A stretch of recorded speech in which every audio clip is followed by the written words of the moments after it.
Bine v-am găsit, bine v-am regăsit, dragilor din Zodia Leu, oriunde v-ați afla. Suntem din nou împreună la o nouă lectură generală pentru anul 2026. Așa că toți cei care aveți Soarele, Luna, Venus, Ascendentul în Zodia Leu, această lectură este de asemenea și pentru voi. Pentru această lectură de astăzi voi folosi lectura pe case astrologice, în așa fel încât să vedem așa o imagine de ansamblu asupra întregului an. Dar înainte de a începe, vreau să vă spun lucruri importante referitoare la acest an 2026 din punct de vedere astrologic și să încerc oarecum să liniștesc oarecum apele. De ce? Pentru că am urmărit și eu pe diferite site-uri, pe diferite canale, prevestind, ca să zic așa, un an dificil, un an care sperie pe mulți dintre noi.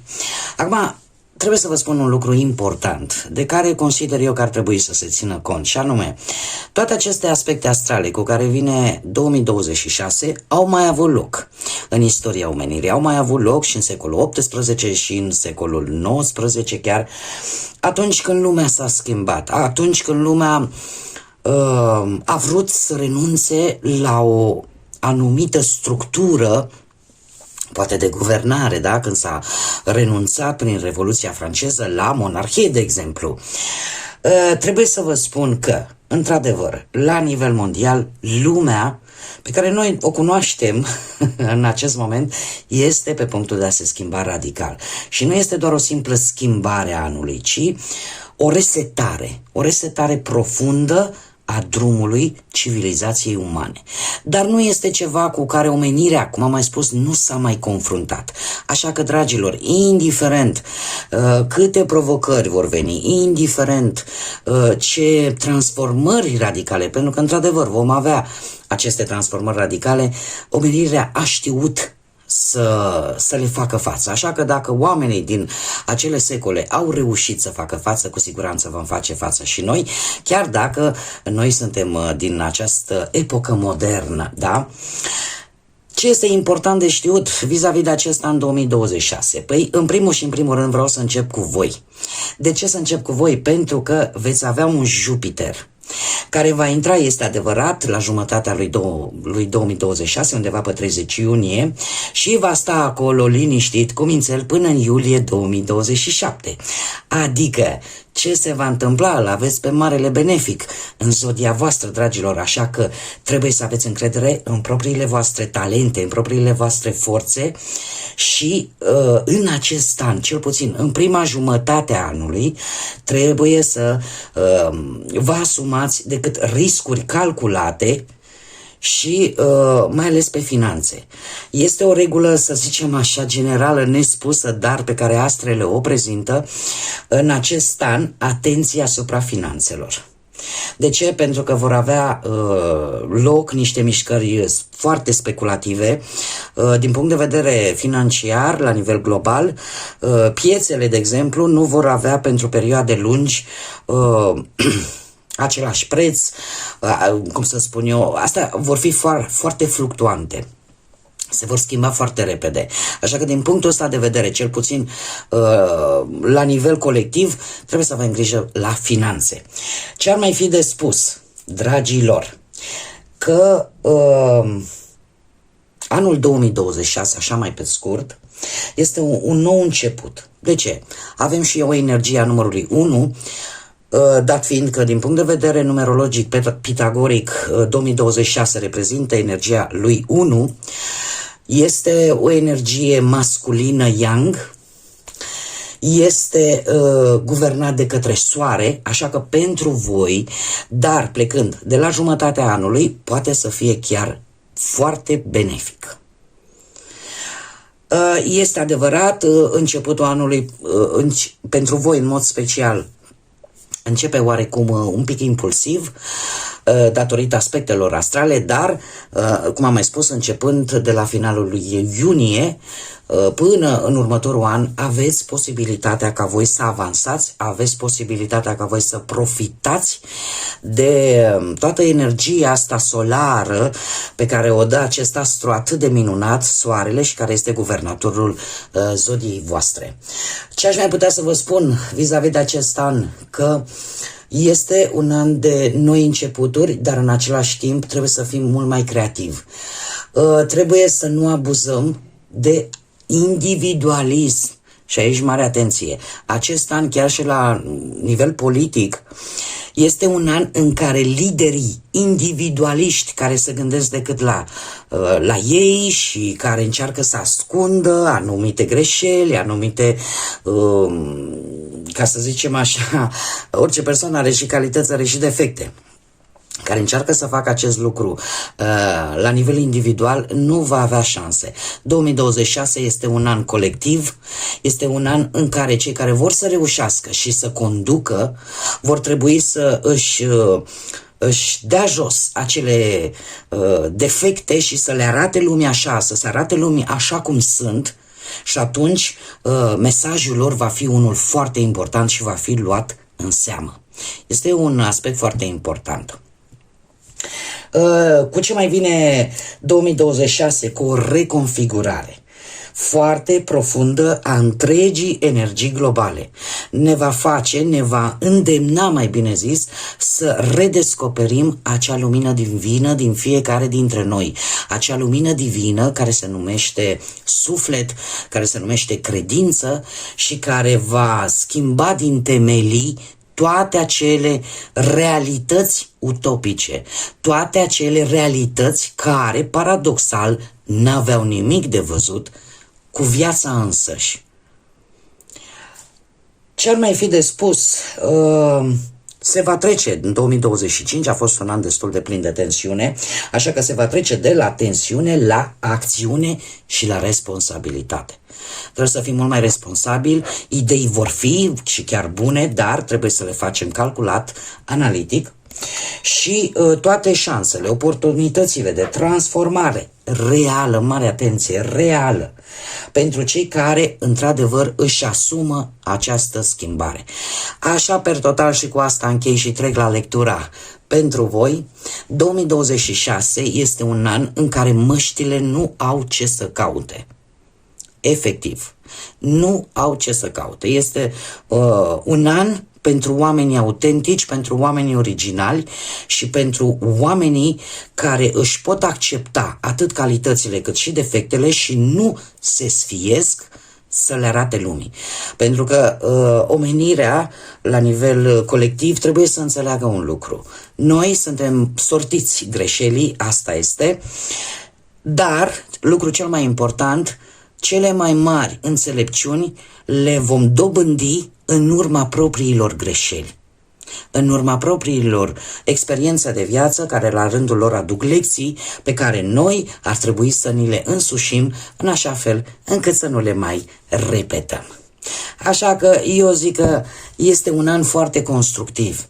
Este un an în care universul de asta prima jumătate este un pic tumultoasă, pentru că sunt niște reminiscențe care vin din 2025. E ca și cum ar zice universul, divinitatea, cine vreți voi, știi ce n-ai putut să rezolvi în 2025?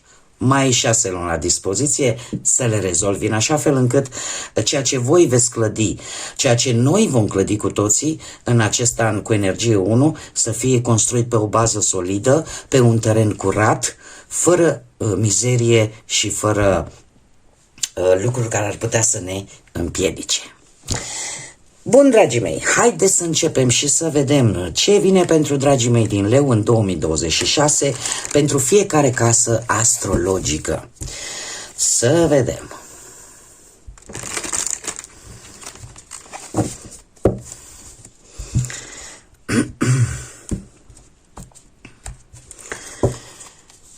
Voi pune câte o carte pentru fiecare casă, după care le vom lua pe fiecare în parte, să vedem ce surprize vă rezervă acest an. Aici avem ori surpriza, ori,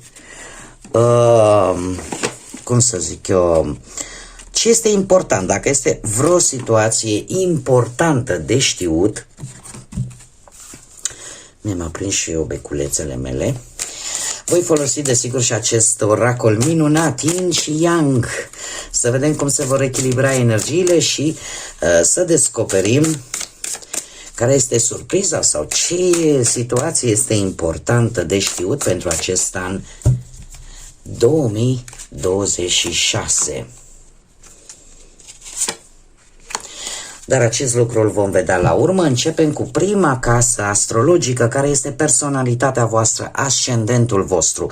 Și avem un cavaler de spade. E posibil ca unii dintre voi să aveți un ascendent în zodii de aer, Gemeni, Balanță sau Vărsător. Și apropo de acest lucru, să știți că zodiile de aer, Gemeni, Balanță, Vărsător, cu zodiile de foc, cum sunteți și voi, Berbec, Leu și Săgetător, vor avea o anumită conexiune. Focul și aerul, focul nu se poate întreține fără aer, dar de asemenea, dacă se depășește un echilibru, chiar poate distruge. Dar vreau să cred că lucrurile sunt echilibrate. Bun, revenind la casa întâi, care este ascendentul vostru, este modalitatea în care voi vă prezentați lumii sau cum vă percepe lumea pe voi și cum vă construiți voi caracterul, personalitatea voastră.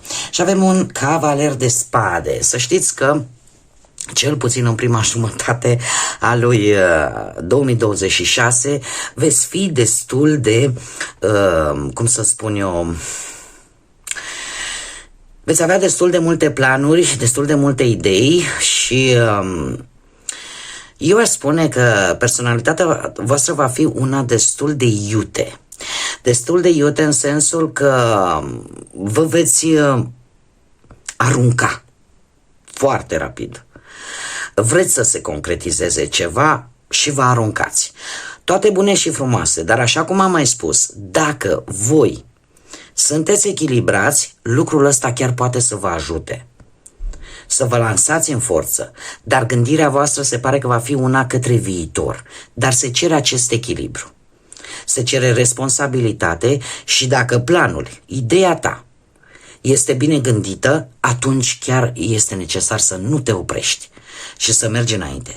Dacă voi în acest moment v-ați planificat ceva anume pentru 2026, aveți șansa să o duceți la bun sfârșit, veți fi percepuți într-adevăr de către ceilalți ca niște firi foarte iuți, foarte impulsive, dar dacă voi veți reuși să vă canalizați această impulsivitate și să fiți echilibrați și responsabili, această primă jumătate a lui 2026 chiar poate să fie una constructivă și nu distructivă. Casa a doua, banii, finanțele, economiile voastre, un 4 de bâte, o reușită, dragilor, din punctul ăsta de vedere material și un motiv de bucurie, un motiv de stabilitate. Aveți o creștere economică și trebuie să vă spun că în majoritatea cazurilor banii, este adevărat, nu vor cădea din cer, cel puțin nu în prima jumătate a lui 2026, ci pur și simplu vor veni în urma propriei voastre munci, dar va cunoaște o creștere sub diferite aspecte. Acum nu știu eu dacă se mai pune ceva la salariu sau veți reuși voi să aveți o idee bună de afaceri. Asta voi știți ce planuri aveți. Cert este că vor fi creșteri și va fi o stabilitate din punctul ăsta de vedere financiar. Mergem mai departe. Casa a treia. Casa a treia, care îmi vorbește de călătoriile în general scurte, dar îmi vorbește foarte mult de comunicare, atât pe partea amoroasă cât și pe partea de muncă. Și avem un 6 de cupe, dragilor. Se pare că sunteți într-un moment și aici chiar vroiam să... Uite că am omis, am atât de multe informații și vreau să vă dau atât de multe informații, doar că de fiecare dată clipul devine din ce în ce mai lung și mulți dintre voi poate nu aveți timpul necesar ca să mă ascultați și mie chiar îmi pare rău că vreau să vă dau cât mai multe informații. Deci, casa a treia, care ne vorbește de comunicare, ne vorbește de practica voastră, de inteligența voastră, de studiile voastre, poate chiar și de frații voștri sau de cercul vostru foarte intim, Plus că este abilitatea aia a limbajului, a comunicării. Cu acest 6 de cupe, aș spune că voi veți reveni, mare atenție, veți reveni la o modalitate de comunicare pe care o foloseați cu mult timp în urmă. E ca și cum te întoarce la origini. Veți avea posibilitatea, poate și prin intermediul unor situații din trecut, al unor persoane din trecut, posibil să aveți o comunicare, dacă n-ați mai vorbit de mult cu frații voștri, surori, cum am mai spus, cercul vostru intim, să aveți posibilitatea în acest 2026, eu spun, tind să cred cu predilecție în prima jumătate a anului, să aveți sau să reluați o comunicare cu persoane din trecutul vostru cu care voi nu ați mai vorbit de multă vreme. Ce ar mai fi de spus? Faptul că lucrul ăsta se poate întâmpla într-o călătorie, e adevărat, nu foarte lungă. Posibil să aveți și anumite reuniuni, că e cu colegii de clasă, că e cu, nu știu, cu cine a studiat pe la facultăți, pe unde ați făcut voi. Cert este că veți relua o comunicare și o veți face, mare atenție, pentru că este totuși un 6 de cupe, comunicarea va fi una destul de emoțională, cu influențe foarte mult emoționale.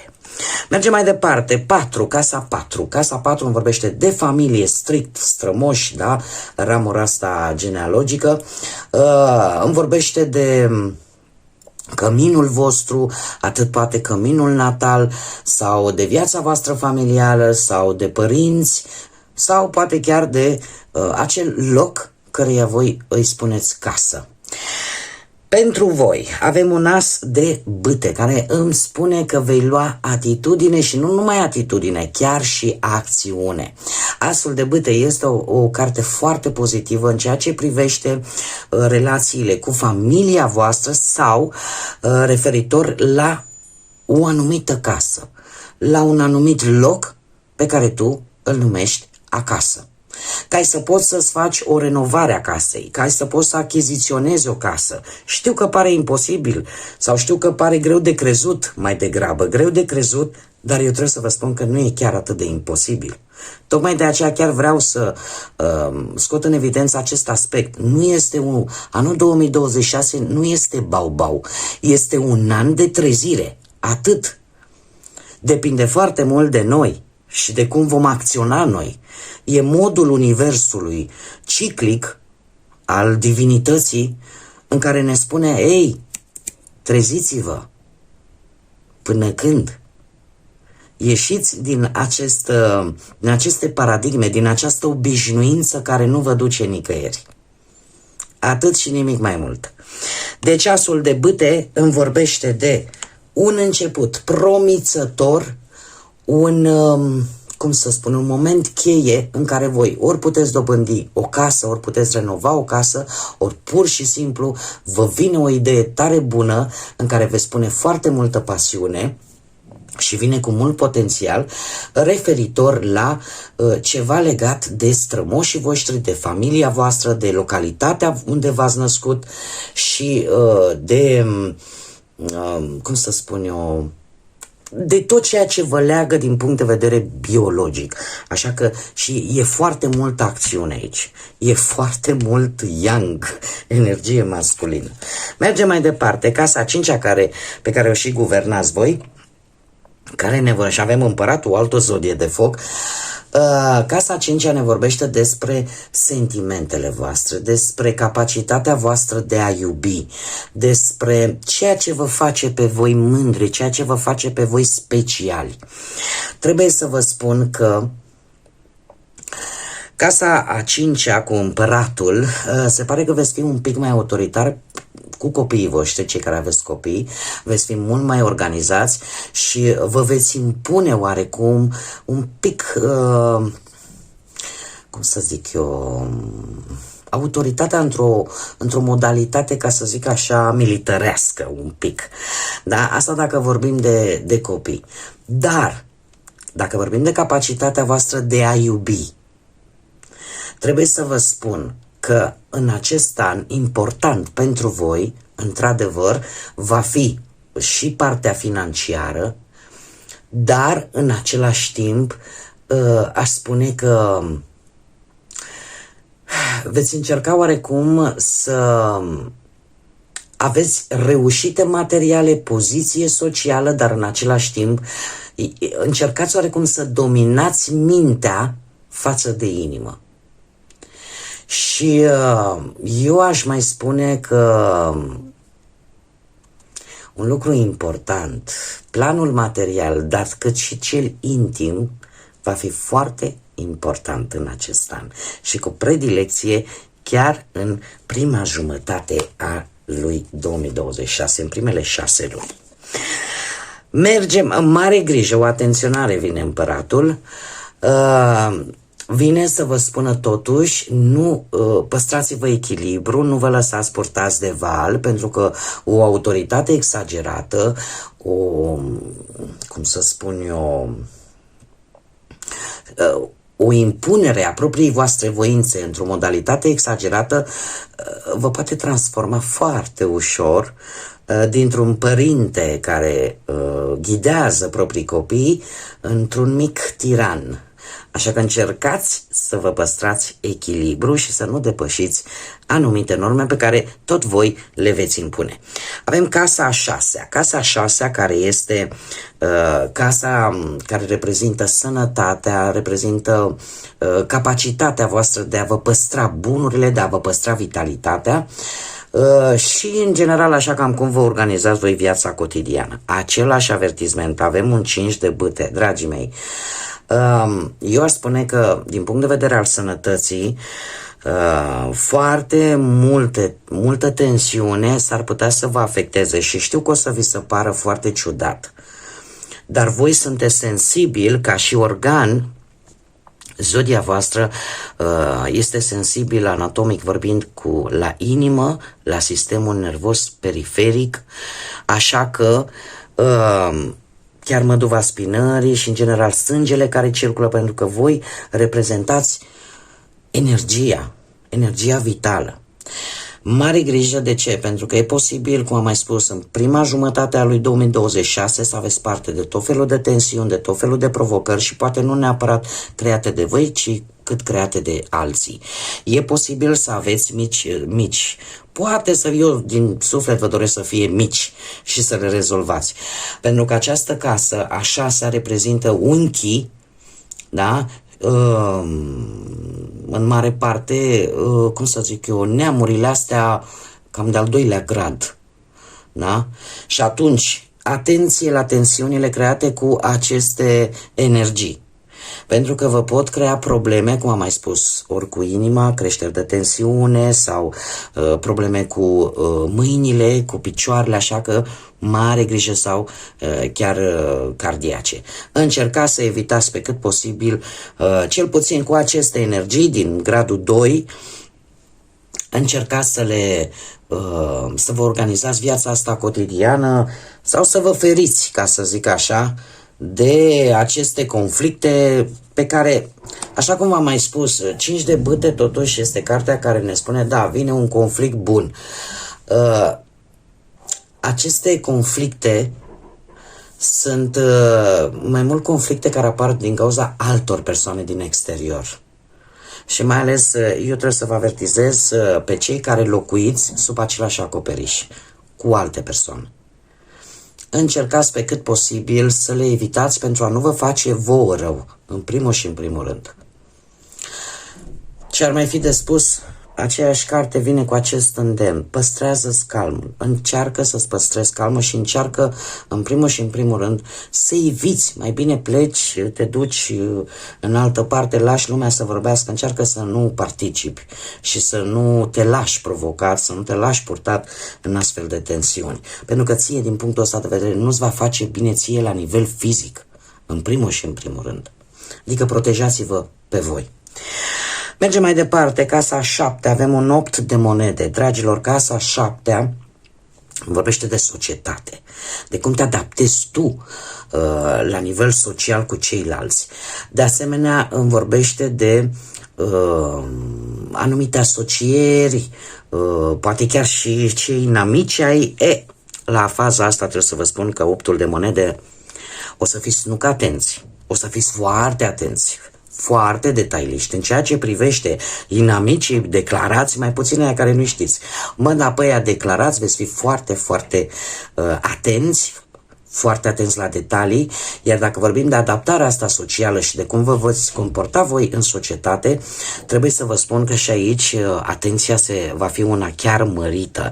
Un opt de monede îmi vorbește de o schimbare tare benefică din punctul ăsta de vedere social pentru voi. Era ceva ce voi vă doreați oarecum de ceva vreme, așa că atenția voastră la detalii și faptul că sunteți mai responsabili începând din a doua jumătate a lui 2026 vă va face să vă adaptați mult mai bine în relația socială cu ceilalți, iar pe lângă acest aspect veți ști cum să gestionați tare bine chiar și relația cu inamicii voștri declarați. Un aspect foarte important, această casă poate reprezenta și căsătoriile. Trebuie să vă spun un alt aspect general, 2026 va fi anul căsătoriilor și nici de cum al divorțurilor. Da, va fi un an în care fiecare își va dori să aibă pe cineva lângă el într-un mod oficial, permanent, pe durată lungă, așa că nu știu dacă din păcate sau din fericire, asta nu înseamnă că nimeni nu se va mai divorța, nimic, adică eu chiar nu exagerez, da? Dar vor fi în scădere, vor fi mult mai puține divorțuri decât în alți ani. Mergem mai departe. Casa a 8-a, avem pusnicul. Pe casa a 8-a este casa acelor lucruri care te transformă, care vor aduce schimbări importante în viața voastră. Nu știu acum dacă... Bine, casa 8-a ne mai vorbește și de viața voastră intimă, să știți, și de schimbările care vin în ea, și de instinctul vostru de supraviețuire și de instinctul vostru de, cum să spun eu, de a vă regenera. Trebuie să vă zic cu pusnicul pe casa a 8-a că ideea este în felul următor.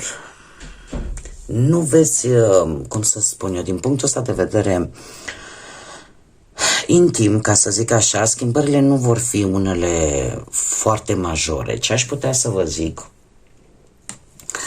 Că veți avea momente de-a lungul acestui an, momente în care chiar veți simți nevoia să stați în liniște, chiar veți simți nevoia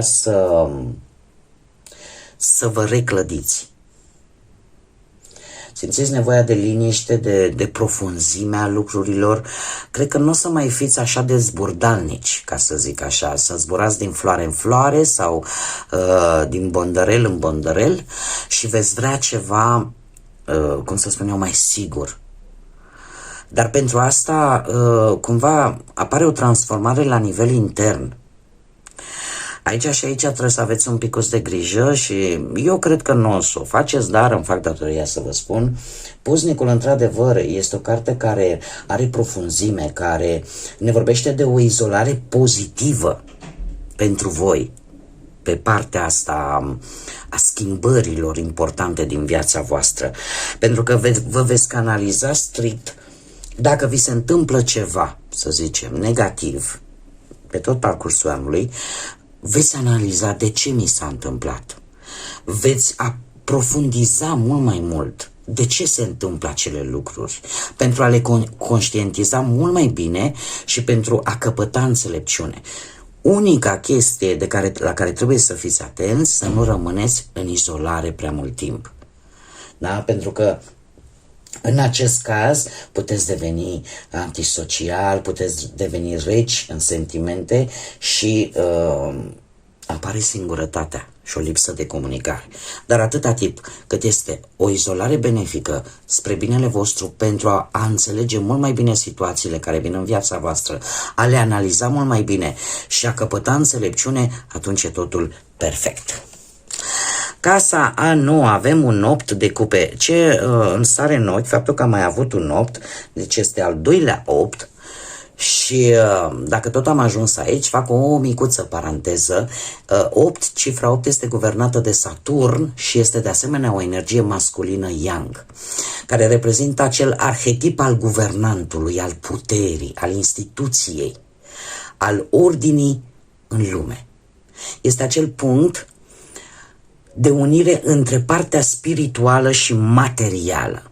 Dat fiind că ne aflăm la casa a 9, și am închis paranteza cu cifra 8, casa noua care reprezintă inteligența ta, orizonturile, atât fie ele geografice cât și intelectuale, studiile, călătoriile lungi, aventura, expansiunea, atât mentală cât și fizică. Ca să zic așa, este acea filozofie a vieții, dar și a credinței. Voi aveți un 8 de cupe. Acest 8 de cupe îmi spune că voi veți lăsa în urmă acele tipare, veți lăsa în urmă acele obișnuințe, acea modalitate de a gândi pe care ați avut-o până acum. Va exista o nouă filozofie de viață. E posibil ca unii dintre voi să schimbați chiar și zona geografică.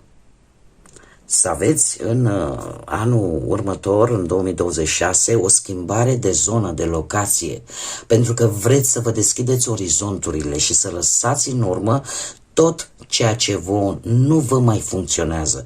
Eu cred că cel mai important, în primul și în primul rând, este că fiind un 8 de cupe și fiind cupe, cumva vreți să schimbați efectiv modul în care iubiți, modul în care sunteți iubiți, modul în care simțiți emoțiile. Să ieșiți din această zonă în care ați stat poate până în respectivul moment, dar până acum, în care nimic nu se vedea bun, nimic nu mai funcționa. Așa că nu este un lucru rău. Mergem mai departe, casa 10-a. Casa 10 avem un 10 de monede, reprezintă și e guvernată și de Capricorn, care știm bine cât de muncitori sunt și cât de atenți sunt la bănuți să iaive. Casa 10 vorbește de carieră, de reputația voastră, de statutul vostru social și de șansele care pe tine te vor ajuta în 2026 să obții ceea ce tu îți dorești. Practic ne vorbește care sunt cele mai mari reușite ale voastre. Dragilor, faptul că avem un 10 de monede, asta îmi spune că anul 2026 pentru voi, din punctul ăsta de vedere al al reușitelor, ne vorbește de, nu vreau să zic bogăție, mie mi se pare un cuvânt prea mare, da? Dar totuși, de stabilitate. Veți avea reușite stabile, reușite pe termen lung, dragilor. Că vorbim de vreun câștig care să vă stabilizeze, că vorbim de acele situații în care nu ați avut sau nu v-au ieșit anumite proiecte, anumite planuri. Trebuie să vă spun că ce vă iese, ce reușite vă aduce anul 2026 vor fi pe termen lung. Vor fi pe termen lung. Aș putea să zic că unii dintre voi chiar pot avea parte de o relație stabilă, chiar dacă cu posibil să se lase cu nuntă pentru cei care sunteți singurei. Dar și cei care sunteți într-o relație, posibil, relație solidă, chiar dacă pentru unii dintre voi aceste relații au și interese materiale, dar clar lucrurile merg într-o direcție bună. Casa 11, avem un 2 de spade. Casa 11 ne reprezintă prietenii, ne reprezintă relațiile, poveștile de dragoste, dar și de prietenie, cum am mai spus, de planurile voastre în comun, de copii, poate să ne vorbească, desigur, și de acele lucruri care te pot lua prin surprindere. Așa, un pic generalizând, să zicem, ne vorbește de partea voastră norocoasă, da? Sau de ce evenimente ați putea avea în acest an. Și avem un 2 de spade. trebuie să vă spun, acest 2 de spade îmi spune așa, că de multe ori, chiar dacă vorbim de copii, chiar dacă vorbim de relații, chiar dacă vorbim de unele evenimente cu care vă veți confrunta de-a lungul lui 2026, vor fi niște opțiuni pentru voi destul de dificil de ales. De ce? Pentru că simți că ai o anumită responsabilitate atunci când trebuie să decizi un anumit lucru. Chiar dacă, cărțile ne spun în felul următor, chiar dacă tu vei încerca să ignori luarea acestor decizii, cel mai bine ar fi totuși și asta pentru simplu motiv că poate exista o teamă de anumite consecințe. Totuși, dacă permiteți rațiunii și logicii să vă ajute, lucrul ăsta și să obțineți și informații, lucrul ăsta vă poate ajuta foarte mult să nu mergeți chiar așa legați la ochi. Mai ales când e vorba de nu știu, anumite situații care leagă, m-am mai spus, ori ceva legat de copii, decizii importante pe care probabil ar trebui să le luați vis-a-vis de proprii voștri copii sau de anumite relații de prietenie, de anumite relații de dragoste. Într-adevăr, într-un mod surprinzător vei fi pus, probabil, de-a lungul acestui an, în situații de genul ăsta, în care responsabilitatea de a decide sau de a alege va cădea pe tine. Dar atâta timp cât vei vedea lucrurile nu orbește, ci rațional și logic și cu căutare de informații, eu zic că vei reuși să iei cea mai bună decizie. Dacă vorbim de partea voastră norocoasă în acest an, aș spune că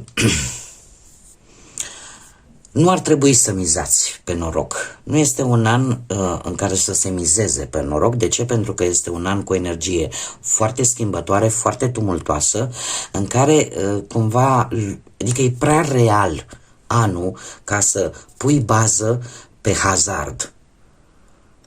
Hazardul, din păcate, nu prea are ce să caute în acest an. Anul acesta e bazat foarte mult pe lucrurile adevărate, pe logică, pe rațiune. Tocmai de aceea există o foarte bună conexiune între energiile de aer și cele de foc. Asta așa ca să mă fac cât mai bine înțeleasă. Și avem casa a 12-a, casa inconștientului, casa spiritualității, casa care ne dezbracă, metaforic vorbind, de toate acele lucruri pe care încercăm să le scoatem în evidență, dar care sunt în interiorul nostru, pentru că noi toți până la urmă, și nu neapărat asta înseamnă, poate să însemne și ipocrizie dacă o facem foarte accentuat, dar de regulă, în permanență, fiecare dintre noi, în interiorul nostru avem furtunile noastre, avem satisfacțiile noastre, avem emoțiile noastre pe care nu le spunem nimănui și le ținem pentru noi. Acest rege de monede, dragii mei, pe casa a 12-a, care, pe lângă ceea ce v-am spus, îmi vorbește de situațiile în care cumva universul, divinitatea preia controlul. De ce? Pentru că suntem oameni și greșim. Și universul, Dumnezeu, în bunătatea sa, consideră nu pot să-l las să se autodistrugă. Și atunci vine o perioadă de-a lungul acestui an, care este reprezentată de această casă a 12-a, în care ai senzația că ești un pic blocată. Dar de fapt este un moment de preocupare internă. Un moment pe care ți-l dă universul, pe care ți-l dă divinitatea, în așa fel încât tu să cauți acolo în sertarele sufletului tău, să cauți acel lucru pe care poate trebuie să-l vindeci, acea neclaritate pe care trebuie să o clarifici și să o scoți la liman. Da? Să o repari. Acest rege de monede vine și îmi spune că dacă vei reuși să faci acest lucru și, cum să spun eu, să te cunoști pe tine în primul și în primul rând, ar trebui în primul rând, să-ți păstrezi siguranța de sine, să nu renunți la ambiție, dar să o lași la un nivel cât mai echilibrat. De ce? Pentru că în felul acesta nu numai că tu te vei ghida pe tine, dar vei reuși să ghidezi chiar și pe ceilalți. Din punct de vedere atât spiritual, emoțional, vei avea capacitatea, vei reuși să-ți dai seama ce șanse ai în diferite aspecte ale vieții. Și în felul ăsta să te adaptezi la aceste noi situații, la aceste noi persoane, la aceste noi locuri care apar în viața ta de-a lungul lui 2026. În momentul, pot să vă mai spun un lucru, în momentul în care simți că ceva nu se mișcă și că ceva lipsește și începi să faci acest proces de autocunoaștere, în acel moment nu luați decizii importante. Asta este singura avertizare. Haideți să vedem acum și dacă avem surpriză sau situații importante de știut. Interesant. Interesant, dragilor. Trebuie să vă spun că de-a lungul lui 2026 veți fi foarte urmăriți. Cineva vă va urmări, chiar spiona, aș spune, și va încerca să-și dea seama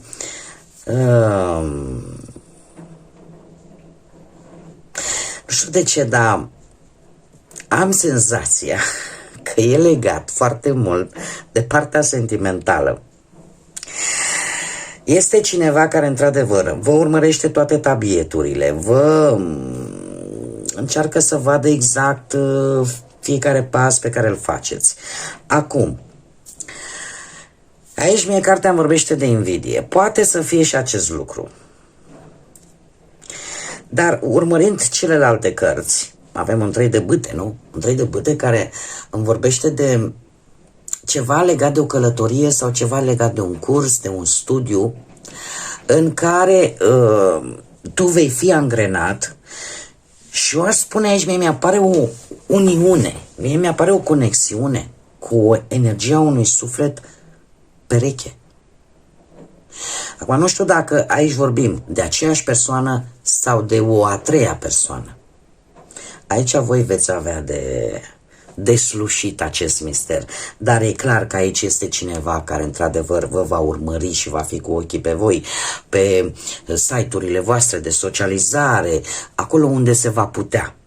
Dar mie mi-apare energia unui suflet pereche, o uniune, o decizie, chiar și o propunere și eu aș mai spune că totuși, și dacă vorbim nu neapărat de partea asta sentimentală, dacă e cineva care într-adevăr vă urmărește din invidie, trebuie să vă spun că la voi lucrul ăsta nu va avea efect. De ce? Pentru că veți reuși să integrați, da? Într-un mod foarte bun veți reuși să integrați atât energia yin cu energia yang. În felul acesta cumva vă veți consolida și mai mult și veți reuși să țineți sub control o anumită situație care pentru voi este importantă și pentru care, desigur, ești dispusă să depui efort pentru a o îmbunătăți, pentru a o dezvolta. Bun, dragilor, cam atât am avut pentru voi. Eu vă mulțumesc că v-am avut alături. Vă doresc ca 2026 să fie un an pe sufletul și energia voastră. Nu renunțați, nu vă speriați, nu este un capăt de lume. Și trebuie să știți că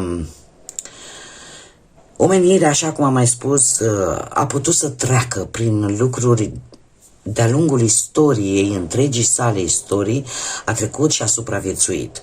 Nu vă pierdeți speranța, intrați în noul an cu energie pozitivă, intrați cu optimism și indiferent ce va să vină, nu uitați, este anul autenticului, este anul originalului și atâta timp cât nu vă veți împiedica de măști, lucrurile vor funcționa chiar bine pentru voi.